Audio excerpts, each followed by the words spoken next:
Hello everyone and welcome back to a car profile where, if you haven't already guessed, we are looking at the Porsche 911 RSR. Yes, this is a very much a fan favourite in Gran Turismo. It's always been used and we'll have a look why. So this uses a 4-litre boxer engine. It's an MR layout. Now this actually differentiates from the Porsche 911 road cars, which are obviously rear-engined. So this is very different, and they did this, actually, it was purposely done to improve stability of the car, and that's exactly what it did. We'll see how that transforms or performs in this car profile, of course. 6 gears in this car. Originally was a GTE car in terms of real-life racing, but Gran Turismo changed it to a Group 3 car, which is essentially GT3.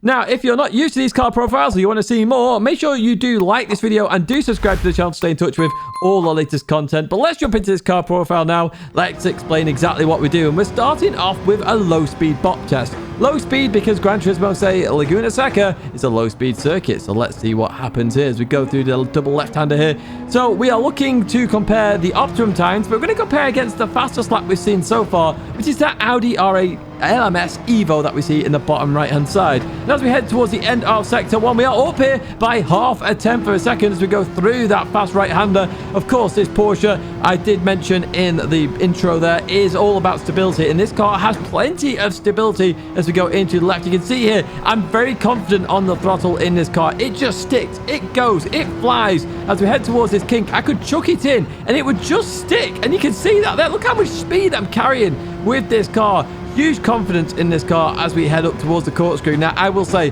this is one of the best cars I've ever experienced at the corkscrew. It flies through here like nobody's business. It really does. As we go through here, we are 1/10 up now on that Audi R8. Let's see what happens in this final sector. And as we go towards this right-hander, we chuck it in on the throttle so early. We're not really worrying about any form of oversteer as we go into the braking zone. Very good brakes on this car as well.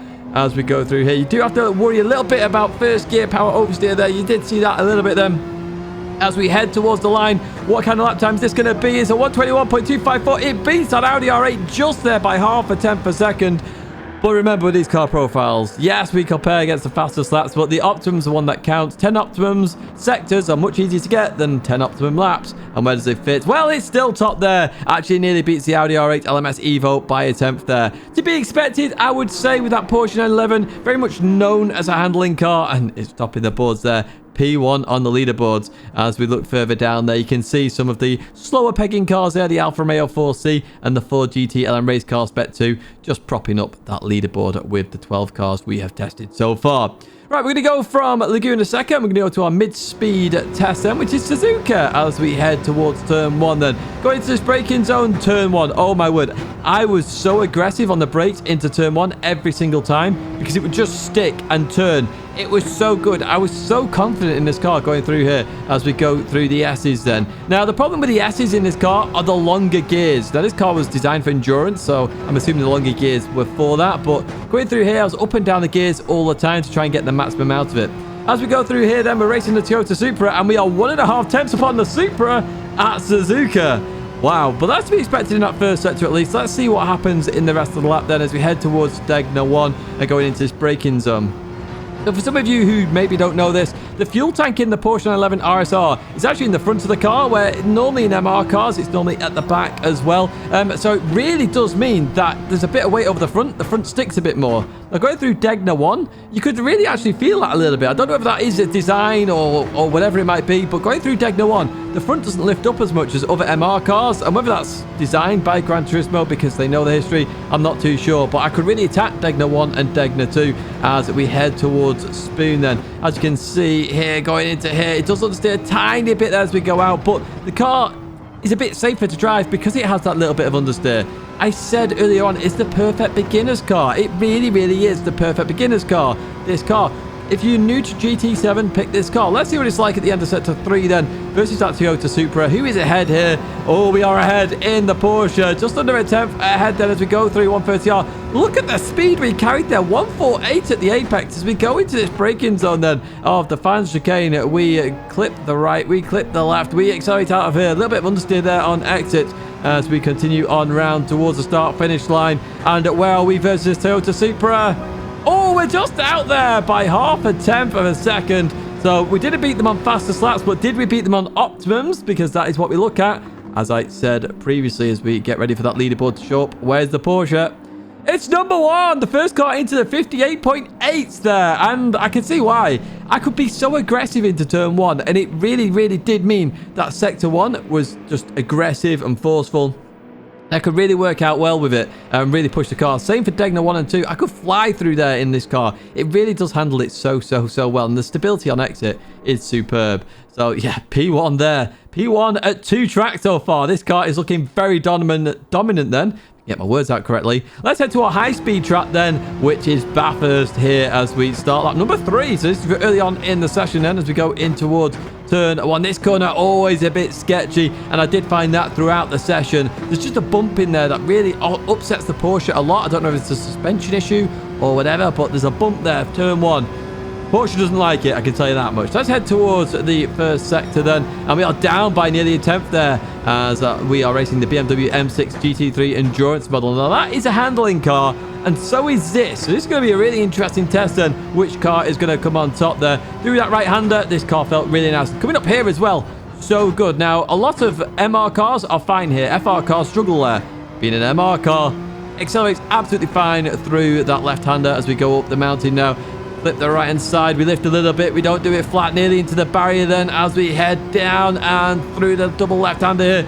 Do we lift? We lift a tiny bit there, but we're being aggressive though. Gonna lift here, we have to, as we go through that left. The front didn't really lift up, it meant we could carry a bit more speed then as we go towards the end of sector 2. Oh, half a second down that BMW M6 GT3 car. It shows you how much of a handling car and how good that car was. Through the dipper there, this car is awesome. It handles it so well. It's got good grip on exit when you accelerate, and it doesn't actually suffer from what MR cars suffer most there with the weight transition. It's a really nice car at the dipper. I've got to say, one of the best cars I've ever experienced at that dipper then.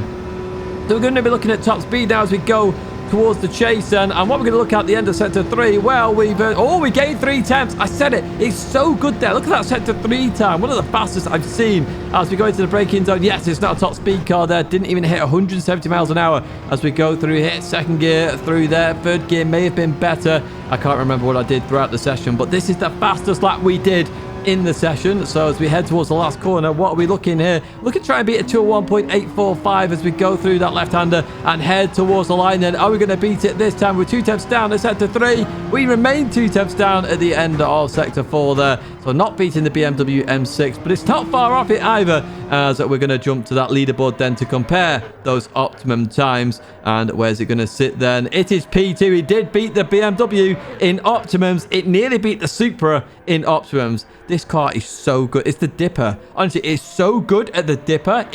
I could literally just fly through that. I had one crash there because I was being so aggressive. It's unbelievable. So yeah, very close to the Supra. Didn't quite beat it though. Didn't quite beat it. Now, with this car, I would say that because you can get so much confidence, the lap times are probably higher than normal anyway because it's got that much grip. It could be that those other cars can go quicker. It's just harder to drive them. The Porsche is very easy to drive. Let's go to the fuel test then. So what we've got, top left, maximum RPM. As that red bar hits the end of that bar, we change gear. Top right, quarter shift, and down at the bottom, quarter shift plus fuel map. As I always say, fuel map is the worst way to save unless you're an automatic driver, where it's the only way you can save. So what we're going to see here is the performance and the fuel level and see where it just sort of sits, if that makes any sense. So we go to the 2,000 meter line and then we stop it here. So you can see top left gets there first, of course, with 59% fuel there. Top right is about to hit it, and you can see it's on 67% at the moment. We will fast forward in just a moment to see where that sits as we get ready to fast forward. Are we going to go anytime soon? There we go. So a little bit quicker, a little bit slower, sorry, but 66%, so save 7% fuel there. And then we'll wait for the bottom one to go. Now, I just want to highlight here, I may be moving it from a quarter shift to a half shift going forward, only because it's an easier target to hit because it's the white line in the middle of the bar. So just keep that in mind going forward. I will still do the quarter shift test, but the half one is probably going to be the more reliable test. Do let me know of your feedbacks on that one as well. You can see at the bottom, of course, the quarter shift plus fuel map, 73% there. So it saved another 7% as we jump then to the leaderboards, of course. So we did change these last time in the car profile. We go straight in towards the maximum RPM. This is fuel map 1. Where does it sit here? It sits P9 there. 59 on the fuel. So it's actually better fuel than the BMW M6, even though it's the same time to the line there. That's an interesting test indeed. And then we jump to the second half of the next table. or second table, should I say, and you can see the differences there. The Chevrolet Corvette C7, of course, we know is a quarter shifter, which is why it's so far down on the fuel map 1. We go to that quarter shifter, and you can see the Chevrolet C7's gone straight to P5, but it's all about that Porsche. Fuel saving is not where it's good at. You see, it's dropped down to P10 in this time versus anybody else. It doesn't save a lot of fuel either with that quarter shift.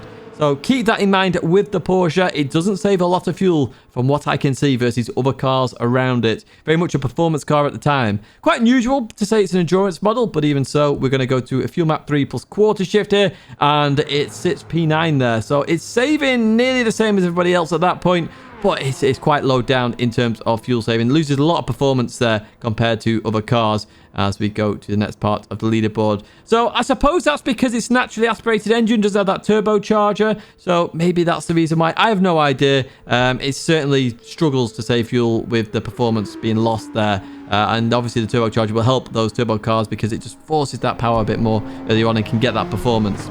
We go to a tyre test then. I'm just going to say this now. The tyre test, I've done 2 tyre tests for this. I'm only going to show you one for now because I've got a second one running, and if it works out fine and it can work on all the cars, I will start showing that one as well. So the point of this tyre test is we're just seeing how the tyre wears in terms of going flat out around an oval. So essentially, where's the weight and how quickly does the tyre wear? So we're looking for that first tyre to actually disappear in terms of tyre wear, and we'll see where it compares. I say this every single time. You need to compare MR versus MR and FR versus FR in this test, because MR cars will wear out their right rear tyre first before the FR cars, because guess what? The weight is over that right rear tyre and over the rear in general. We're getting towards the end of this test now as we go into the oval, and essentially what we do here, as we've just gone to 0% tyre wear on that right rear tyre, is we add up that centre time there of 10.812. We then add the 52.799 plus the 49.539, so it's an overall time there in terms of usage of the tyre, and that gives us an overall time in terms of how long that tyre lasted. That's the idea of the test, at least, as we look at those tyre tests. And it says P6 here, but it's ahead of every other single MR car, which is very interesting indeed. I do know the Porsche, I believe from memory, does use its front tyres more than other MR cars, which would make sense if the fuel tank's in the front. I don't know. Obviously, the other test will let us know a bit more because, as I say, I'm doing those tests right now, and then I'll be able to feedback accordingly.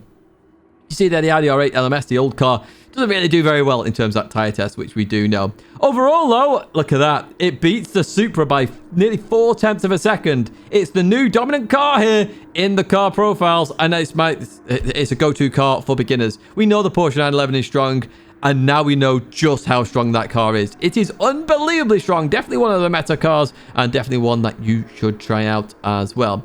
If you did enjoy this, folks, do give it a like. Do subscribe to the channel to stay in touch with all the latest car profiles. If you've missed any, check out the description where there's a full playlist for you to check out all the other tests that I've done. There's also some FAQs there if you're wondering about certain things, why I do it, etc. They're in the comments as well. And if it's not there, ask it in the comments and I'll make sure it's in the description in the future. A big thank you for watching. As always, I appreciate the support that you do give to me. And thank you once again. I hope to see you in another video or live stream again very soon.